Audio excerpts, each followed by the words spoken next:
Welcome to SR Concepts. I am Ravi Verma, and in this video I am going to start the chapter number 9, that is reproduction in animals. Dear students, what is reproduction? This you have learned in class 7th also in the chapter reproduction in plants. So I have prepared a few questions for you which are very interesting questions and you should be knowing about them before learning this chapter. So the students, look at this question, what is written here. Can you name the life processes or functions which are essential for survival of every individual organism?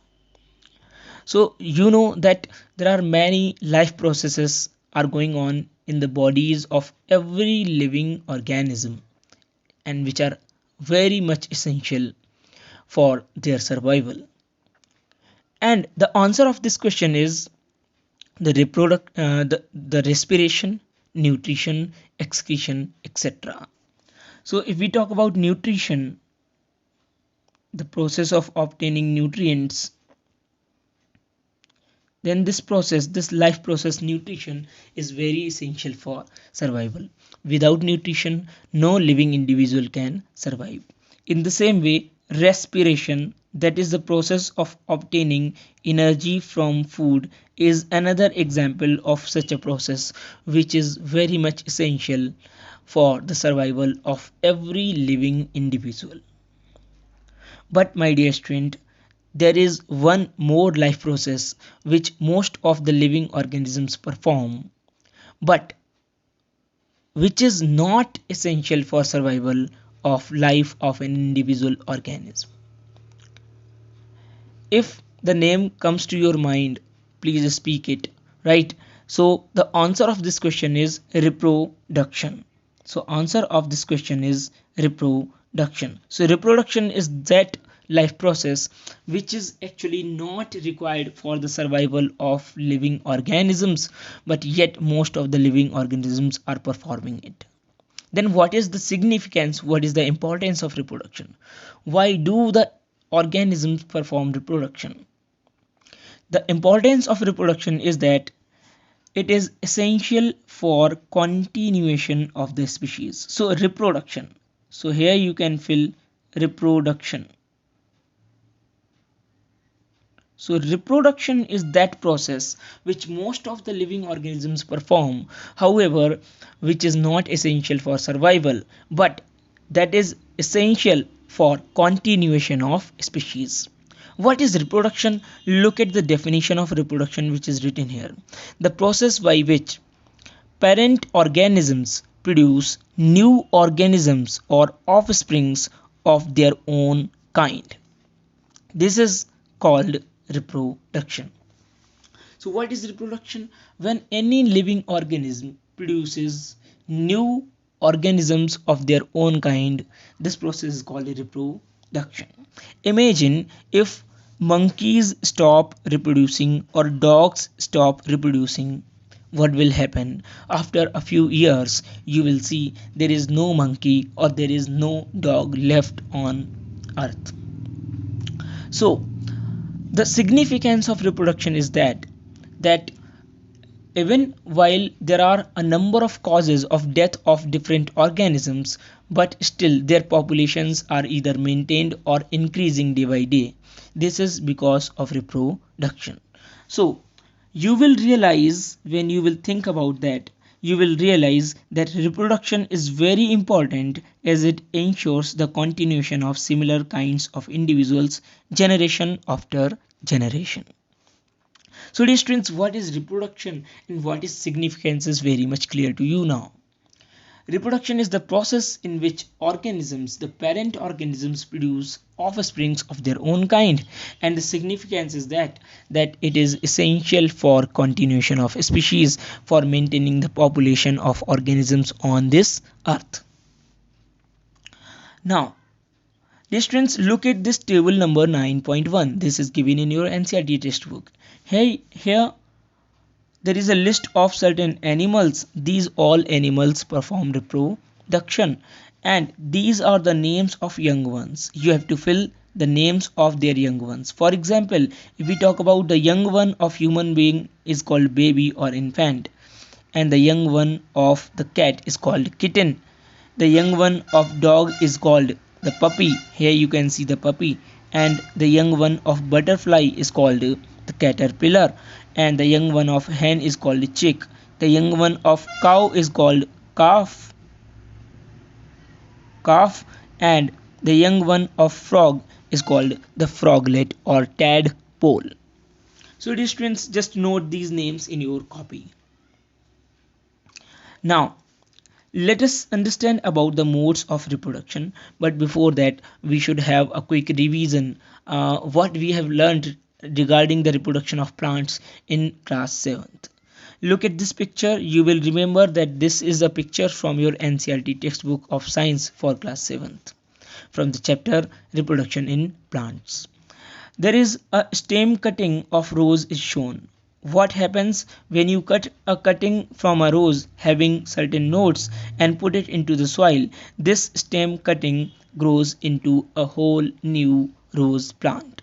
This is because axillary bud present in the axil of a leaf is present there, and the buds present there, they may grow into branches and they may grow into leaves, and in this is how stem cutting converts into a new plant. So here you can see that how many were the parents. There was only one parent rose plant from where you cut the stem cutting and put it into the soil, and this is how only one parent is involved in this kind of reproduction. So from one parent plant another offspring plant was produced in this method.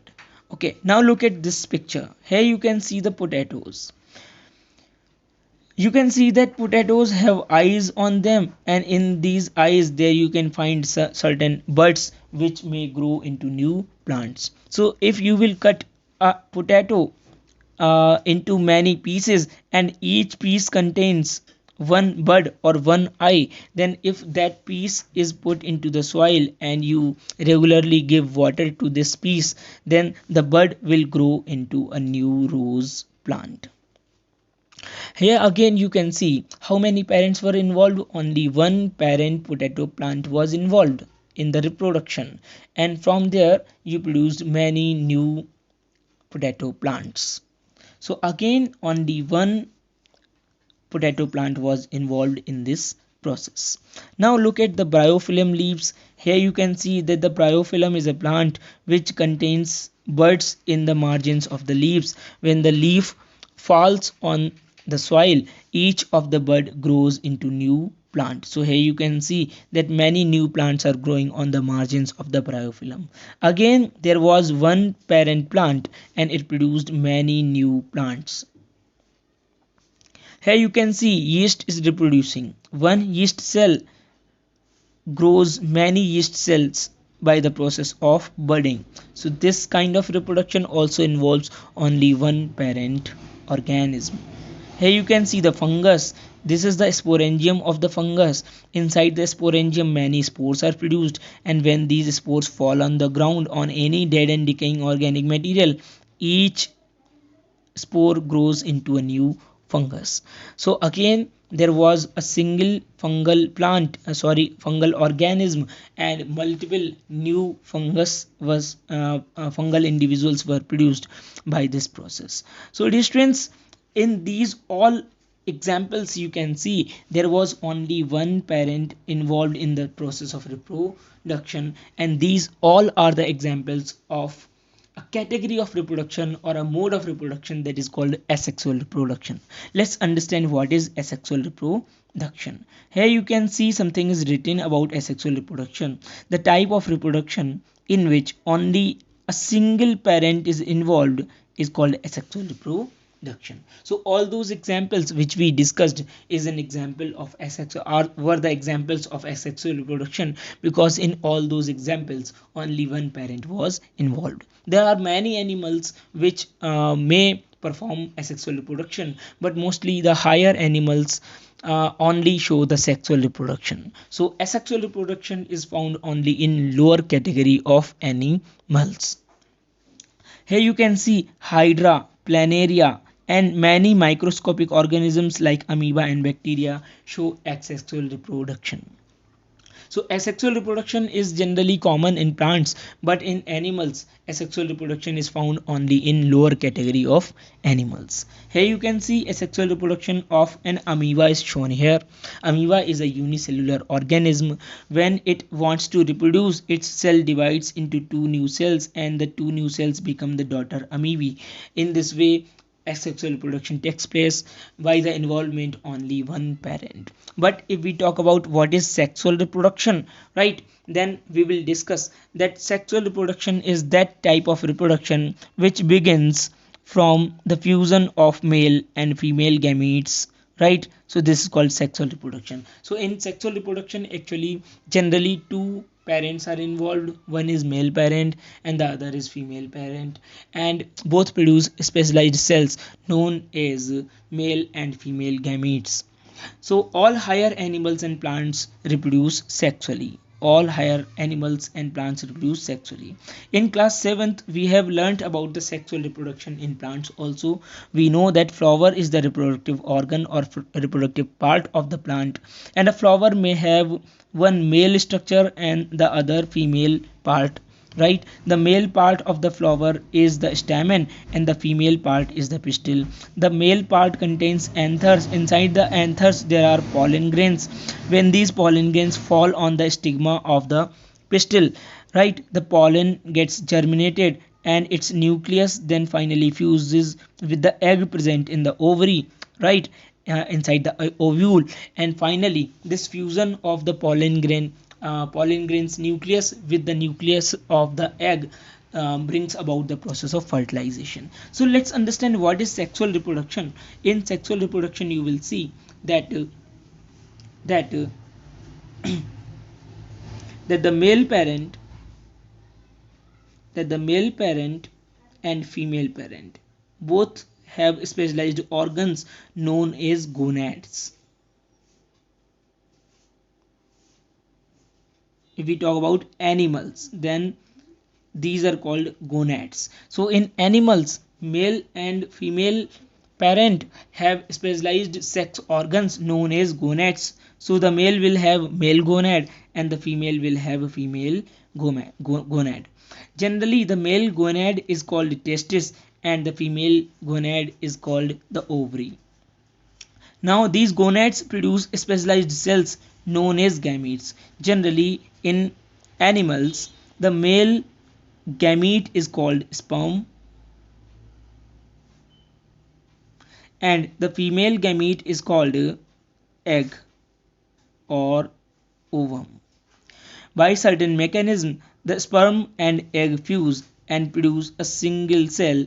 This single cell will be called the zygote. So this single cell will be called the zygote, right? So dear students, here you can see the fusion of sperm with the ovum has been shown here. This is the ovum of an animal, human being, right? And this is the human sperm, right? Here you can see many sperms approach the egg or ovum, but only one sperm is capable of entering into the ovum, and finally the nucleus of the sperm fuses with the nucleus of the egg, and finally the egg gets converted into zygote. So this zygote after the fertilization will be called zygote. So once again the sperm and egg fuse. This fusion is called fertilization, and after fertilization the egg gets converted into the cell known as zygote. So this zygote is actually the first cell of every living organism being produced by sexual reproduction. Now what happens further? After the zygote has been formed by the process of fertilization, the zygote actually divides multiple times to make new and new cells, and this is how millions of the cells of a multicellular animal is formed, and finally the cells get organized into tissues, the tissues get organized into organs, and organs get organized into organ systems, and this is how a whole new multicellular animal is formed from a single cell, that is zygote. One thing to note here is that the zygote is formed when one sperm cell and one egg cells get fused. Actually, you know that the male gamete, that is sperm, is obtained from the male parent, right? So the nucleus of the sperm contains genes from the male parent, and the nucleus of the egg contains genes from the female parent. So in this way, when the nuclei of the two fuse into the zygote, so the zygote contains the genes from both male and female parent. So the zygote contains genes from both male and female parent, and this is how the offsprings have a mixture, or we can say a combination of the features from both male and female parents, right? So this is why the organisms being produced by sexual reproduction are a little bit different from both male and female parent, and a little bit similar to both male and female parent. So dear students, sexual reproduction is performed by all higher category of plants and animals, right? So dear students, this was the difference between asexual and sexual reproduction, that in asexual reproduction generally one parent is involved and there is no fusion of male and female gametes, there is no formation of male and female gametes. But if we talk about sexual reproduction, then specialized cells known as male and female gametes are formed, which are respectively sperm and ovum, right? When they fuse, they produce they cause fertilization, means the fusion of male and female gamete is called fertilization, and after that they produce a zygote. The zygote is the first cell of the new offspring, and that single zygotic cell then divides multiple times to produce a whole new organism or animal. Thank you for watching this video. In the next video we will be discussing about the human sexual reproductive systems, right? So human reproductive systems, we will be discussing about male and female reproductive systems. Thank you for watching the video and keep learning. Please make your notes from this video also, right? And please like and subscribe, and also share the video if you really like it. Thank you.